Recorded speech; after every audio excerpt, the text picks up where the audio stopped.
Bom dia, pessoal. Bom domingo para vocês. Que Deus abençoe a todos. E como prometido, temos aqui o Ivan para comentar as últimas notícias da Europa, Estados Unidos e da onde mais vocês quiserem. Ivan, muito obrigada por aceitar falar com a gente. Tudo bem, Camila? Um abraço especial ao público do seu canal, do Direto aos Fatos. E realmente, fica aqui registrado, eu não fui tão lorde assim no fim de semana passada e acabei deixando a Camila na mão e assumo totalmente a responsabilidade, mas aqui estou eu neste domingo de volta e a gente quer manter sim aqui todo domingo. Peço desculpas ao público do seu canal, Camila, porque eu tive um compromisso de última hora no último fim de semana aí, e acabou que não deu para a gente gravar, mas aqui estou eu. E agora eu posso brigar com ele porque somos colegas de PH Vox agora. Viu? Você tá chique, hein? Subir na vida. Tem que arrumar um camarim especial para você lá no PH Vox, uma salinha, colocar na porta Camila Ábido, diretora do programa PH Vox Entrevistas. Põe no teu currículo isso, viu? Lógico. E eu aceito a sala assim, por favor, com ar refrigerado e cafeteira. Frigobar. E vamos lá, Rússia, como está a Rússia essa semana? A Rússia, ela tá com um movimento, né? São dois. O que a gente tem de Rússia essa semana? Vamos começar com um encontro que o presidente Joe Biden e o Vladimir Putin finalmente concordaram em fazer, só que o Vladimir Putin mostrou força, como de fato ele tem, a gente não pode negar isso. Os termos da reunião, o local, a data, as condições, tudo quem ditou foi o Vladimir Putin. O Joe Biden, Camila, desde o dia 1 de mandato, ele quis marcar esse encontro com o Putin, e o Putin vinha meio que postergando. Chegou o momento que eles marcaram, então, para o dia 16 de junho, em Genebra, na Suíça. Agora, Camila, duas curiosidades. Primeira, quando nós tínhamos encontros entre Vladimir Putin e Donald Trump, geralmente esses encontros aconteciam na Islândia. Por quê?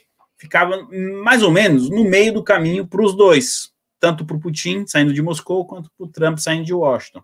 O Vladimir Putin quis que fosse na Suíça, meio que perto da casa dele. Quem vai ter que viajar uma distância maior será o Joe Biden. Parece que não, mas na geopolítica e na diplomacia isso tem um peso. Outra coisa, o Joe Biden queria muito que esse encontro durasse 3 dias, que fosse mais um pouco, e ali ia ser um seminário. O Vladimir Putin olhou na agenda dele e falou, eu tenho um dia, é o dia 16 de junho, quer. Se você não quiser, não vai ter um encontro. Outra demonstração de força do Vladimir Putin. Camila, a nossa audiência aqui deve estar se perguntando, qual será o tema do que o Joe Biden quer tanto com o Vladimir Putin?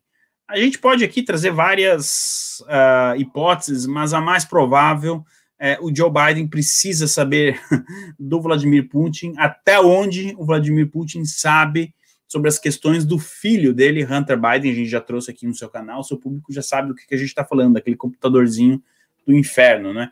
Então, o Joe Biden, ele vai fazer essa viagem, ele quer saber a respeito da Ucrânia, mas o presidente dos Estados Unidos não sai de Washington, vem até a Suíça para perguntar para o presidente da Rússia quais são as intenções dele com a Ucrânia. Tem algo a mais nisso.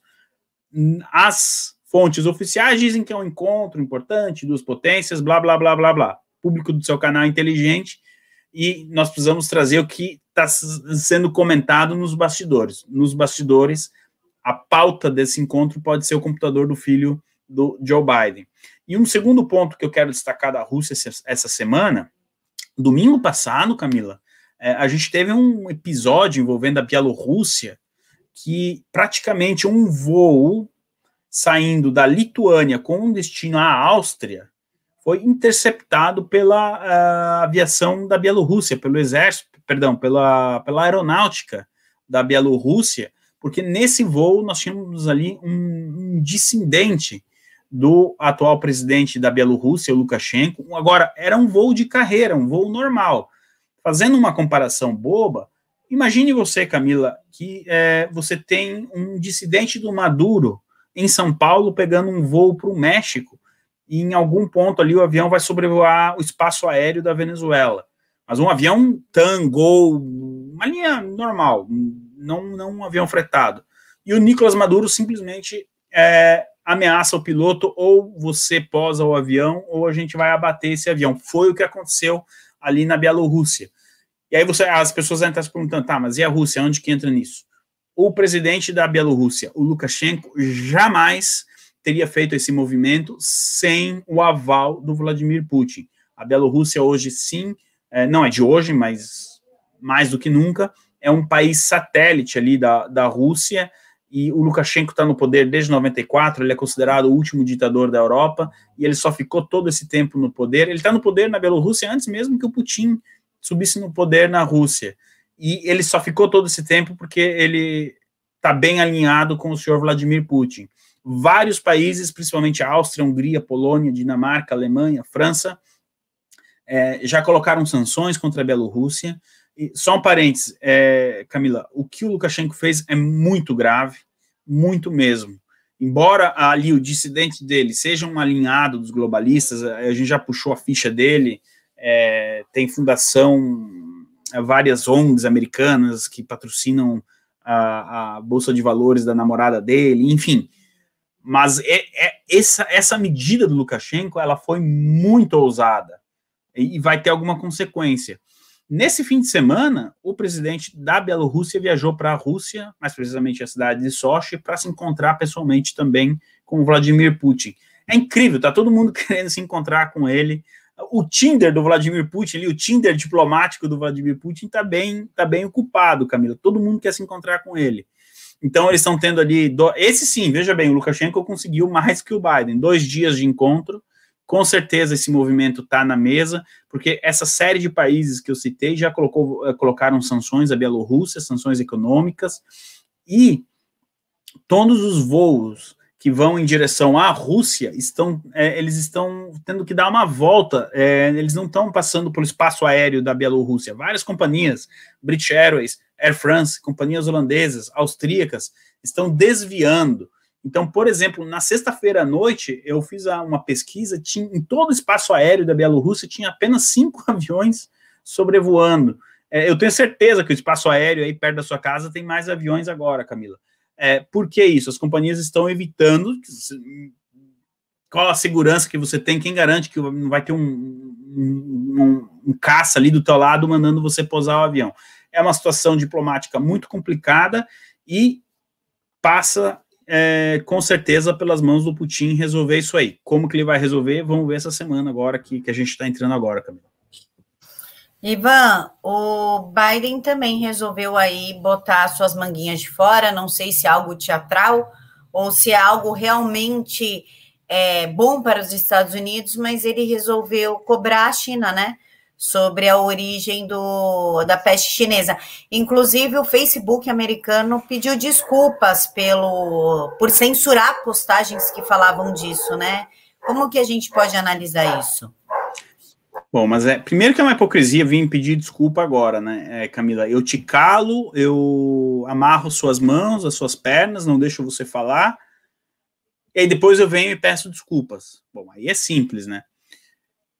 O que a gente tem, Camila, então, é a administração Biden exigindo, uma investigação completa sobre a origem do vírus, depois que foi publicado que 3 cientistas pegaram o vírus em novembro.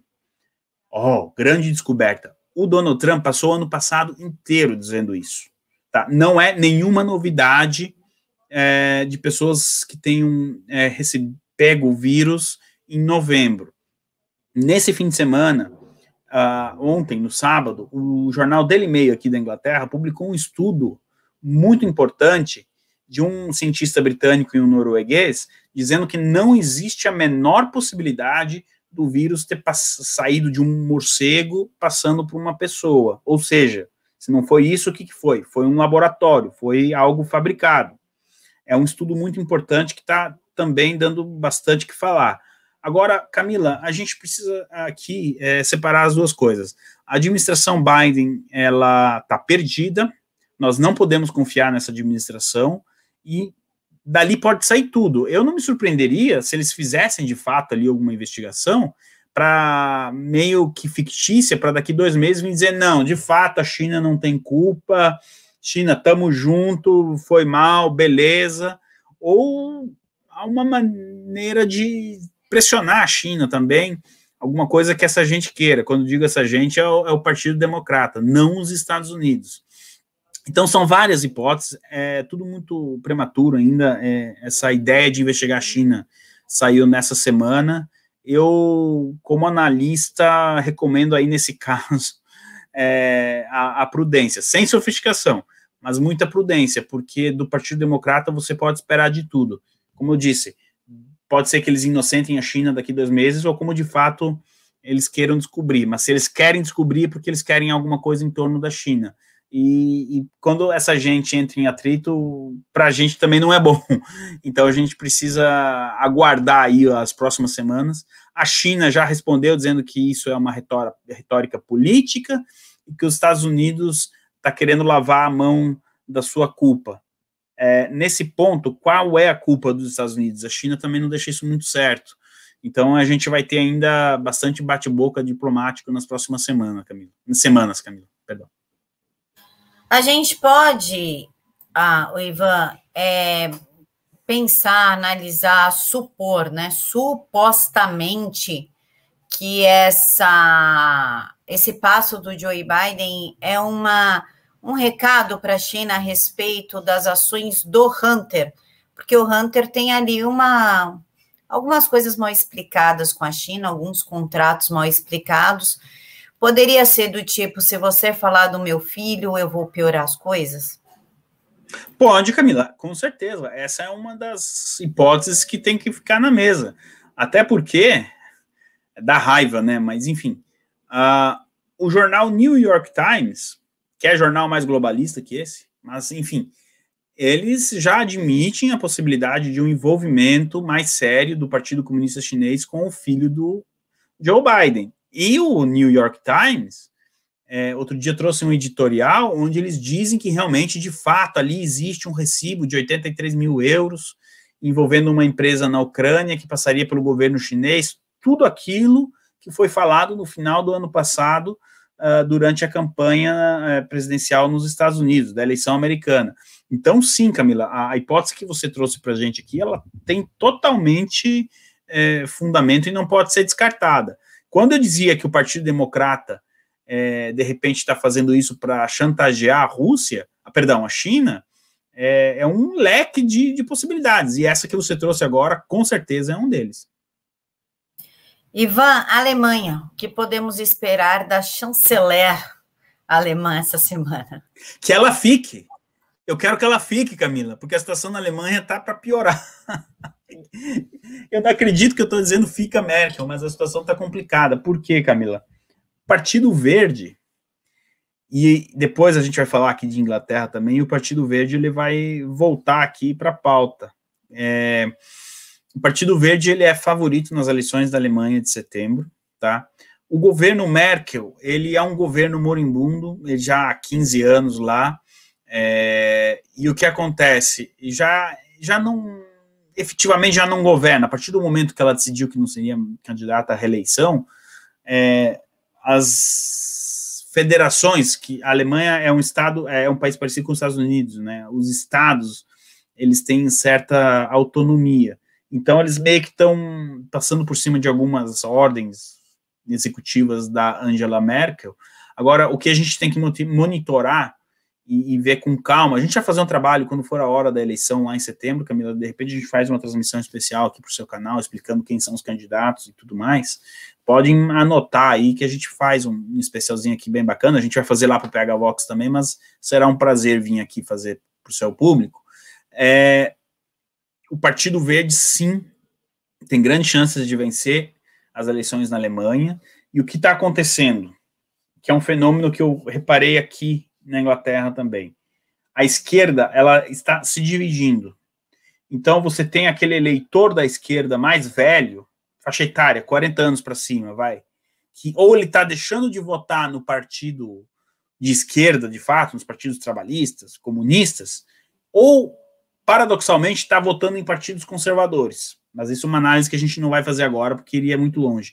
Agora, aquele eleitor com menos de 40 anos, Camila, ele está migrando para o Partido Verde na Europa inteira. A gente teve as eleições regionais aqui na Inglaterra, que a gente até também comentou aqui no seu canal.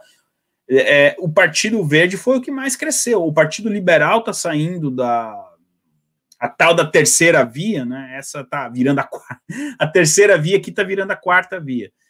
E o Partido Verde, então, ele recebe o voto daquele esquerdista universitário, cabelo verde, essa gente, está começando a votar no Partido Verde. Só que isso aí tem uma influência muito grande também dentro das redações de jornais, mídia e tudo mais. Então, digamos assim que o Partido Verde é o novo queridinho da Alemanha. Eles têm uma candidata, o nome dela é Amanda, eu vou ficar devendo o sobrenome dela aqui, mas ela, assim, você pegar os discursos dela e pegar a Tabata Amaral no Brasil, por exemplo, são muito parecidos. É por isso que eu estou dizendo fica Merkel, porque a perspectiva de ter alguém com a Tabata Amaral governando a Alemanha, então que fique a Merkel, pelo menos eu já conheço ela. Só que não existe essa possibilidade. A Merkel disse que já não será mais candidata. Então, agora aí na reta final na Alemanha, vamos ver se...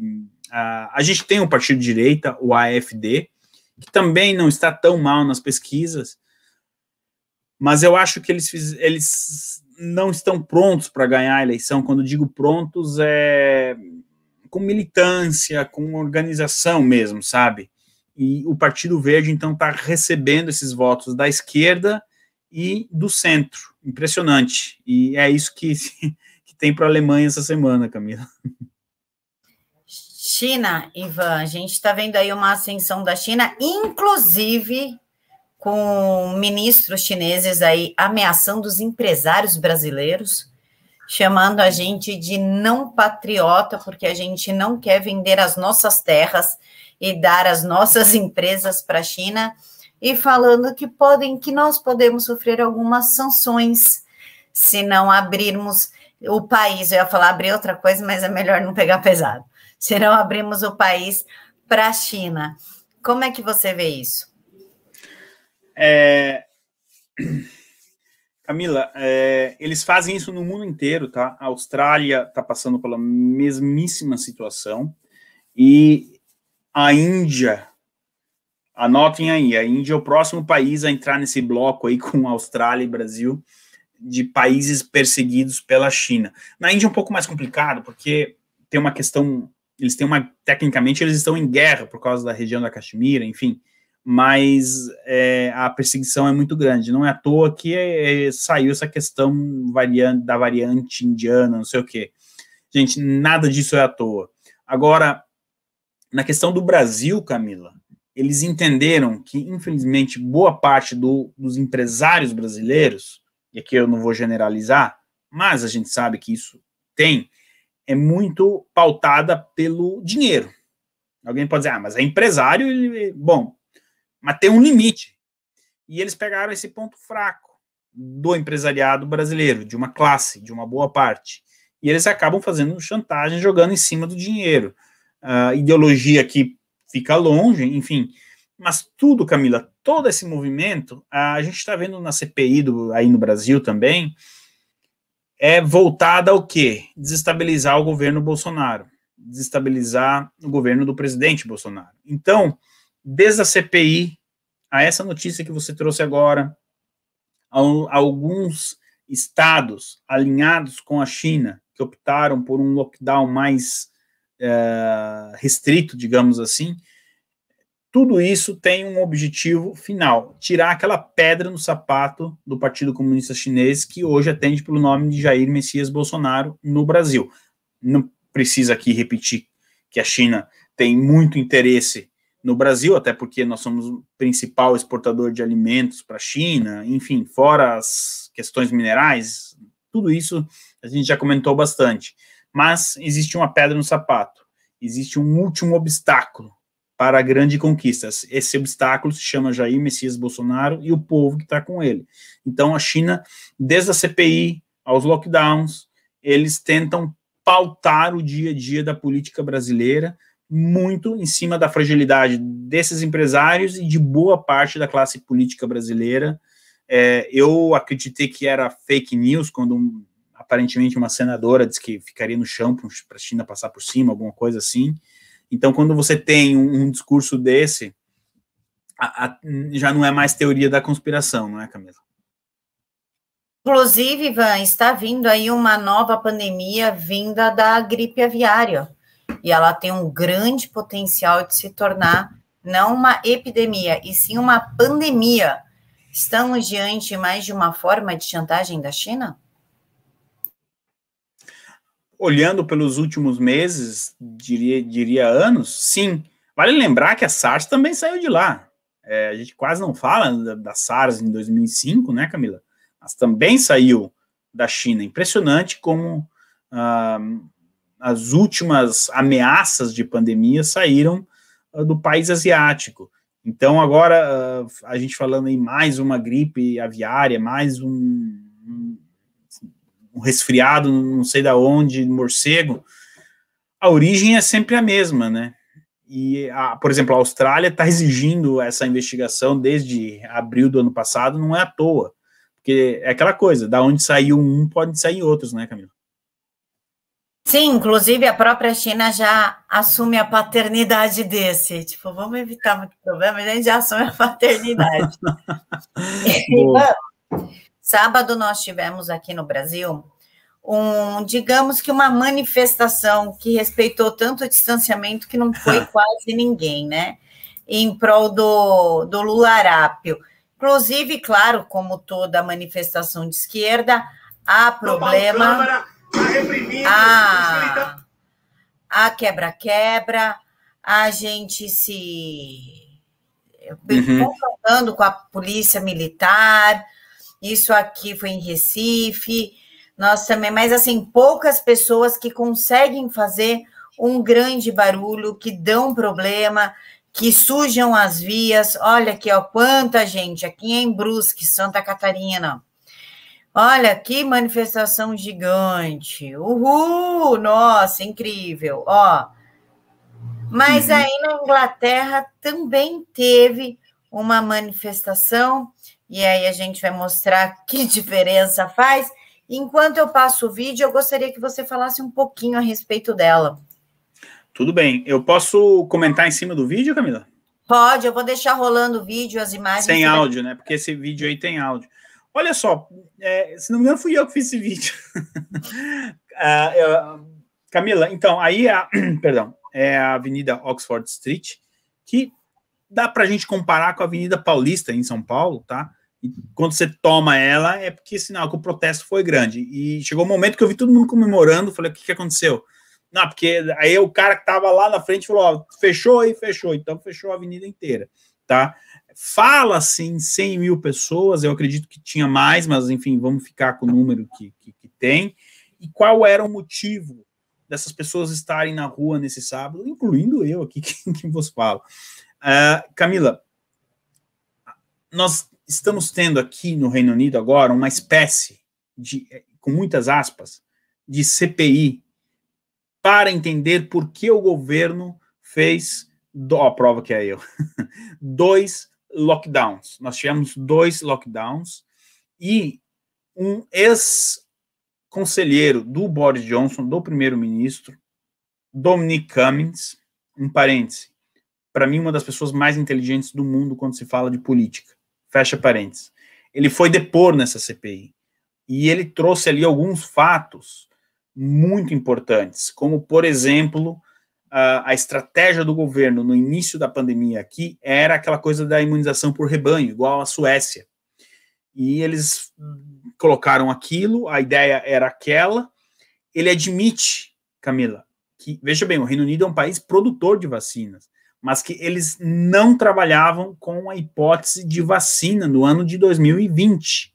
Isso é importante, porque no Brasil eu sei que estão cobrando o presidente Bolsonaro, cadê as vacinas? Mas se nem o Reino Unido, que é um produtor, estava trabalhando com a hipótese das vacinas, então não tinha como, no Brasil, trabalhar com a hipótese de vacinas. Então ele traz isso nessa CPI, não é? Muitas pessoas, depois desse pronunciamento, começaram a descobrir o que é ivermectina, cloroquina, etc. Só para deixar claro, Ivan, as pessoas aí não tinham contato com essa informação como a gente teve aqui desde o início de 2020. Não. Não, não tinham, não tinham. Porque a mídia alternativa, a nova mídia, digamos assim, ela ainda é muito precoce aqui na Inglaterra. Então, as pessoas se abasteciam de informação da velha mídia. Agora, o que essa CPI quer saber também, e veja bem, um detalhe importante, Camila, quem organizou a CPI, repito, com muitas aspas, foi uma ala do Partido Conservador, ou seja, é governo investigando o governo, não é como aquele circo que a gente tem no Brasil, que é a oposição ali tentando fazer teatro em cima da morte de pessoas, porque no fim do dia é disso que se trata. Aqui não, é o próprio governo, a ala governista ali tentando investigar, porque ninguém entende como que o governo aqui mudou a visão de como combater o vírus tão rápido. A mudança aconteceu em 4 dias, Camila. No dia 23 de março do ano passado, eles acreditavam na imunização de rebanho. E no dia 27 foi decretado um lockdown. E pior, olha só, Camila, o que o Cummings, que é esse conselheiro, era, né? Ele saiu em outubro, e já vou explicar por que ele saiu. Ele trouxe na CPI. Eles tinham um estudo que dizia o seguinte: olha, vai ter a imunização de rebanho e vocês vão ter um pico ali de pessoas doentes até em abril, maio de 2020, e depois, com a imunização de rebanho, não será necessário lockdown e vocês não vão ter mais pico nenhum. Só que esse mesmo estudo dizia, vocês podem fazer lockdown, mas vai ser necessário um segundo lockdown lá na frente. Dito e feito, foi o que aconteceu. Eles fizeram um e depois tiveram que fazer outro. E foi justamente em outubro, final de outubro, quando o governo decidiu por fazer um segundo lockdown, que esse conselheiro falou, não, esse governo quer uma palhaçada, eu não posso ficar aqui. E aí ele pediu para sair. Foi por isso que ele saiu. Porque ele falou, por que não foi respeitado aquele primeiro acordo que a gente tinha de... eu vou pedir para você parar nesse cartaz aqui um segundo, Camila. Da imunização de rebanho, como foi o caso da Suécia. A Suécia, até hoje, é um dos melhores exemplos de como eles combateram, um país pode combater essa questão. Esse cartaz, Camila, desse casal feliz aí, eu pedi para eles fazerem uma foto e eles honraram aí. Ele fala ali que o governo escondeu a questão da... Pode ver, ivermectina e hidrocloroquina, você não precisa falar inglês para o público, de repente, não tem conhecimento da língua inglesa, mas ivermectina e hidroxicloroquina são palavras, não sei se diz universal, mas tanto em inglês quanto em português é igual. E agora que eles estão dizendo, meu Deus, mas por que estão usando, dá para usar, por que isso aí não foi publicado, por que não foi feito um estudo mais profundo? Né, daria para ter evitado os 2 lockdowns, quantas pessoas teriam, não teriam perdido a vida? Então, eu quis fazer questão de segurar um pouco mais nesse cartaz. Agora você pode ir para frente se você quiser, Camila, com as fotos. Não, eu quero voltar na do Bill Gates, porque tem uma moça Boa. que ela fala do Bill Gates, e Sim. eu queria que você explicasse o que tem a ver o Bill Gates com essa história toda para vocês. É o seguinte, Camila. Então, essa é uma moça que eu pedi gentilmente, ela deixou bater a foto do cartaz que ela fez, mas eu posso dizer que tinha muitos cartazes contra o Bill Gates, e ali diz, Bill Gates is not a doctor, ou seja, o Bill Gates não é um doutor. O que ele está querendo vender a vacina? Só porque ele é o mais rico do mundo, a conta não fecha. Por que ele está querendo vender vacina?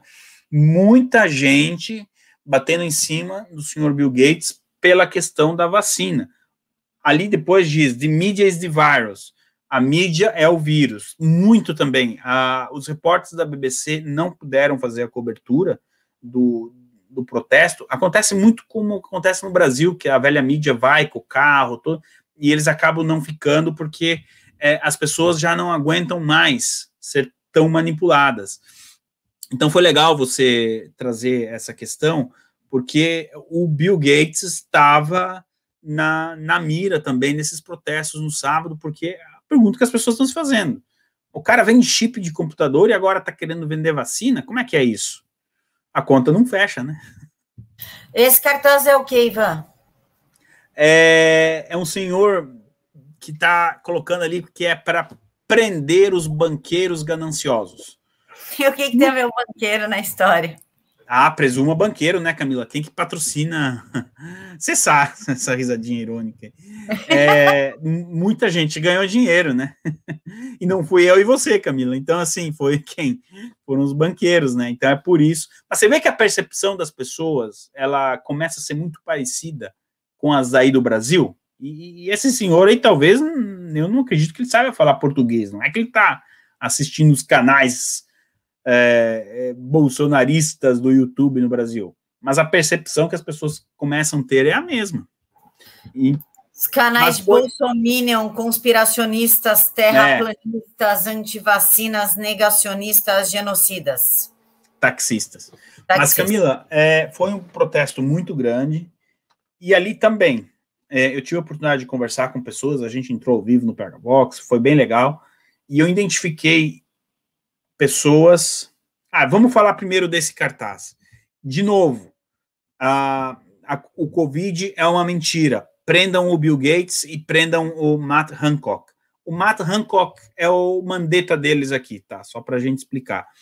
E ali embaixo, eles dizem, prendam esses dois por crimes contra a humanidade e salvem as crianças. Diga não à vacina, porque um dos principais motes da protesto ontem era contra a vacina obrigatória. Os manifestantes não são contrários. Se você quer tomar vacina, você toma, mas desde que seja uma decisão da pessoa, e contra o passaporte sanitário. E quando eles dizem Save the Children, é que a gente já começa a ter as consequências de ter deixado as crianças um ano e meio dentro de casa, usando máscara. Isso tudo não faz bem.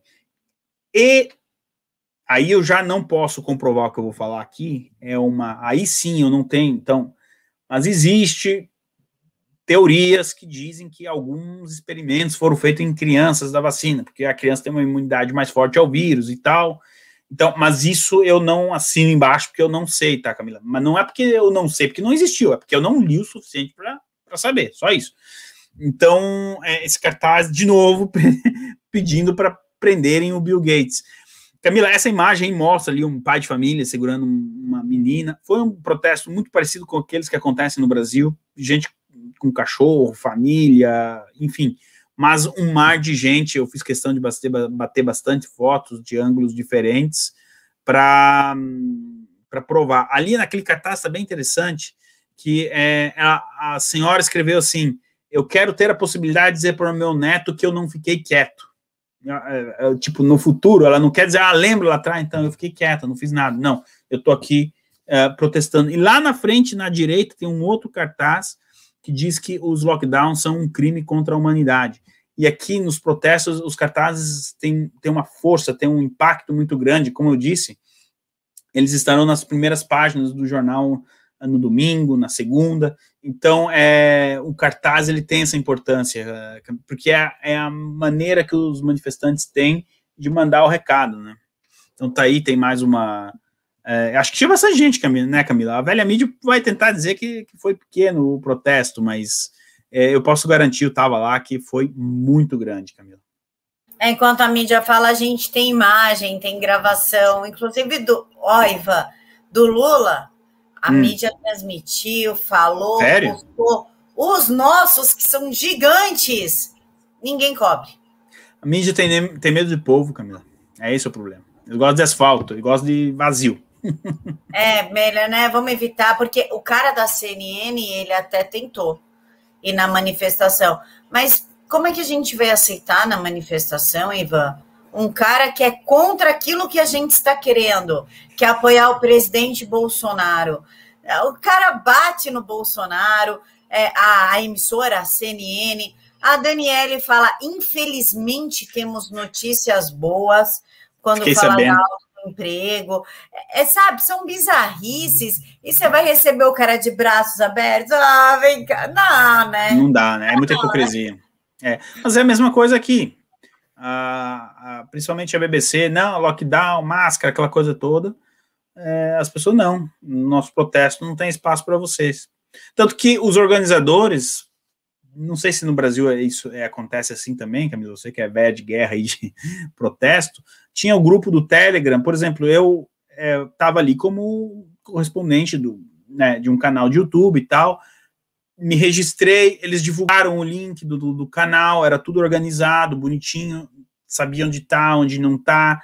Eu tentei entrevistar uns organizadores, mas tinha que esperar 3 horas, era tanta gente querendo entrevistar o cara que eu acabei desistindo. Mas a mídia alinhada com aquilo que são os ideais do protesto. Eu não vou no protesto de esquerda, sabe? Fazer cobertura do Lula livre, por exemplo. Então, essa gente já não entende. Essa questão aí eu vi da moça que disse que, infelizmente, temos notícias boas, o emprego melhorou. Você imagina um pai de família que recuperou o emprego, que tem finalmente a esperança de pagar as contas em dia, trazer o pão para casa, escutar uma notícia dessa, dá vontade até de quebrar a televisão, né, Camila? É a mesma menina do Infelizmente Só Morreu um Policial, que é a mesma, né? E tá lá, né? A emissora não suspendeu ela ainda, né? Não. Então, o sinal que a emissora, a linha editorial da emissora concorda com o que ela falou, né? Sim, inclusive ela é amiga da que falou que o choro é livre. Para quem estava reclamando do lockdown. Eu lembro, o choro é livre, tá? O choro tá aí, é livre, eu lembro dessa também. São todos amigos. Ivan, França, tá saindo aqui uns documentos no Brasil, aventando a possibilidade de que Macron estava vendendo terras brasileiras para a China. Como você avalia isso? É um acordo da China, né? Camila, negócio da China, né? Infelizmente, na sexta-feira, a gente teve mais um ataque radical de cunho islâmico a uma policial na França, na cidade de Nice. Ela, até a última notícia que eu tenho, ela, graças a Deus, não faleceu. O atentador, o cara que deu a facada, morreu, porque daí a polícia pegou ele, enfim, teve ali um tiroteio. E, enfim, é mais um elemento, né, que que desestabiliza, né, o ambiente na França. A gente teve um golpe militar em Mali, no centro-oeste da África, e se diz, mas o que é Mali?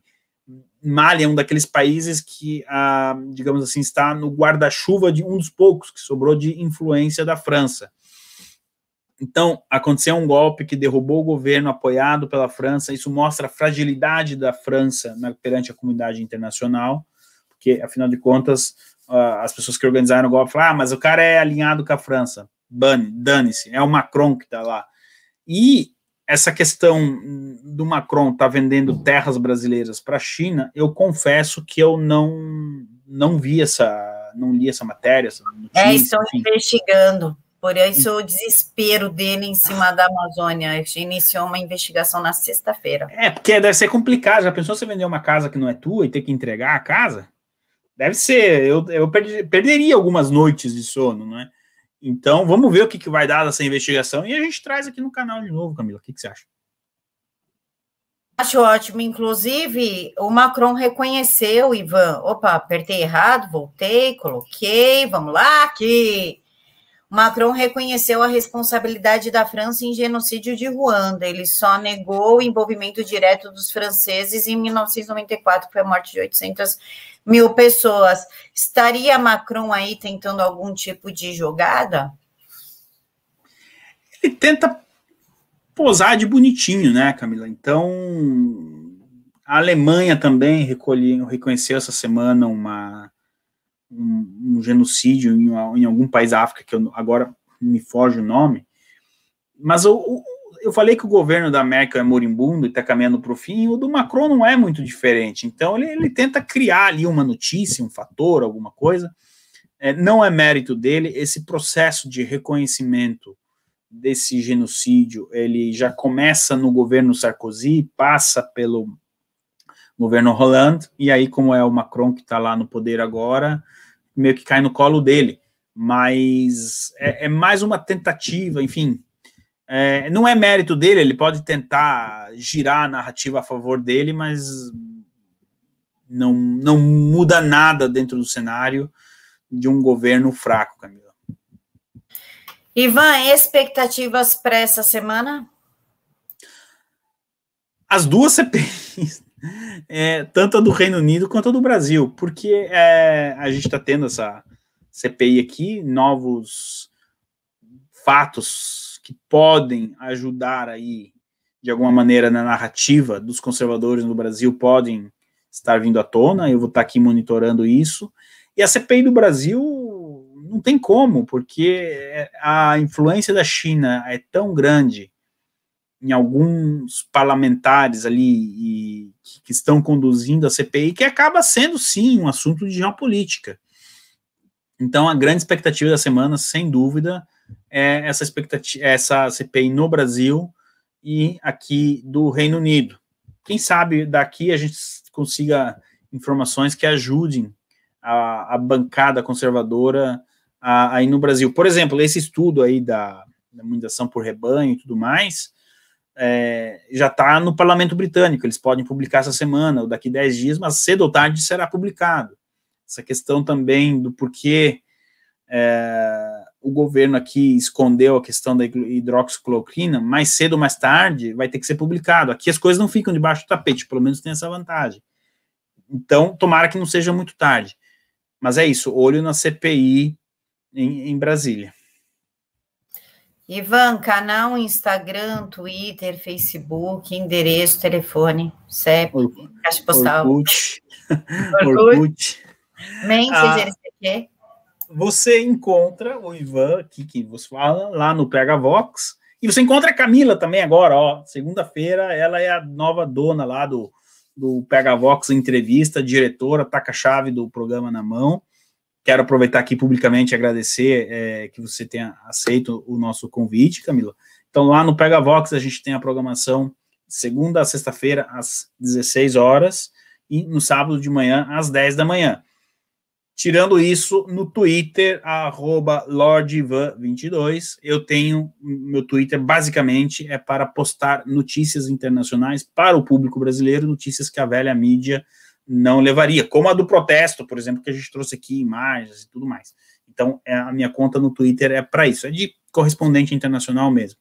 No mais, eu desejo a todos um ótimo fim de semana, um beijão para sua audiência, Camila, e um abração aí para você, também tenha um bom domingo. Eu que agradeço o convite para participar do PH Vox, Ivan, para mim é uma grande honra, tenho em vista que eu acompanho vocês, já tem bastante tempo, e desculpa, mas o meu queridinho é sempre o senhor Sepúlveda, né? Mas é o meu também, não se preocupe. É o senhor Sepúlveda, e fazer parte do time com ele é uma honra absurda. Pessoal, muito obrigada por vocês terem nos acompanhado até aqui, a rede social do Ivan está aqui, e claro que vocês têm um encontro marcado comigo aqui no canal às 6h30 da manhã e no PH Vox às 4 horas da tarde para o PH Vox Entrevista com o André Porci. Não, essa segunda vai ser mais cedo. Essa segunda é horário diferente, Essa segunda vai ser 1 da tarde, às 13 horas, com o André Porciúncula, secretário da Cultura, e ele vai falar sobre Rouanet, a bolsa que o PT deu para 209 pessoas fazerem intercâmbio em Cuba e gastou uma fortuna dos cofres públicos e as contas não batem. Vamos falar também de cristofobia e perseguição à direita na arte e cultura. Muito obrigada mais uma vez. Fiquem todos com Deus. Que Papai do Céu os abençoe. Tchau. Tchau, tchau.